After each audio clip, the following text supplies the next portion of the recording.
રાજસ્થાનની દેવલી ઉનિયારા વિધાનસભામાં પેટા ચૂંટણીના મતદાન દરમિયાન થયેલા હોબાળા આખી રાત ચાલુ રહ્યા હતા તો વિધાનસભાના સમરાવતા ગામમાં અપક્ષ ઉમેદવાર નરેશ મીણાએ એસડીએમને થપ્પડ મારી હતી। આ પછી મતદાનનો સમય પૂરો થતા ગ્રામજનોએ મતદાન પાર્ટીઓને રોકવાનો પ્રયાસ કર્યો હતો।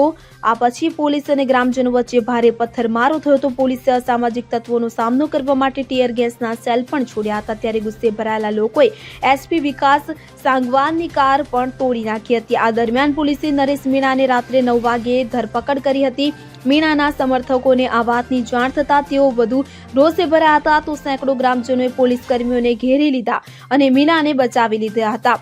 આ પછી પોલીસે બુધવારે આખી રાત સામરાવતા ગામ અને આસપાસના વિસ્તારોમાં દરોડા પાડ્યા હતા। અત્યાર સુધીમાં 60 લોકોની ધરપકડ કરવામાં આવી છે। આ ઘટનામાં 50થી વધુ ગ્રામજનોને પોલીસ કર્મીઓ ઇજાગ્રસ્ત થયા હતા તો ગ્રામજનો દ્વારા પોલીસ કર્મીઓએ ગામમાં અનેક વાહનોને આગ ચાંપી અને તેમના બાળકોને ઉઠાવી ગયા હોવાનો આરોપ લગાવ્યો હતો। રાતોરાત પોલીસના દરોડાને કારણે 100 થી વધુ લોકો ગામ છોડીને ચાલ્યા ગયા હતા। ત્યારે આજરોજ ગુરુવારે સવારે પણ પોલીસ આરોપીઓને શોધવામાં વ્યસ્ત રહ્યા છે।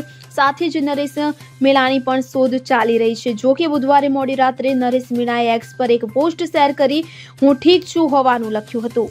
Bureau report CN24 news. હવે જુઓ દેશ દુનિયાની તમામ ખબરો તમારી આંગળીના ટેરવે। ઉઠાવો મોબાઈલ અને ગૂગલ પ્લે સ્ટોર પરથી ડાઉનલોડ કરો અમારી CN24 ન્યૂઝ મોબાઈલ એપ।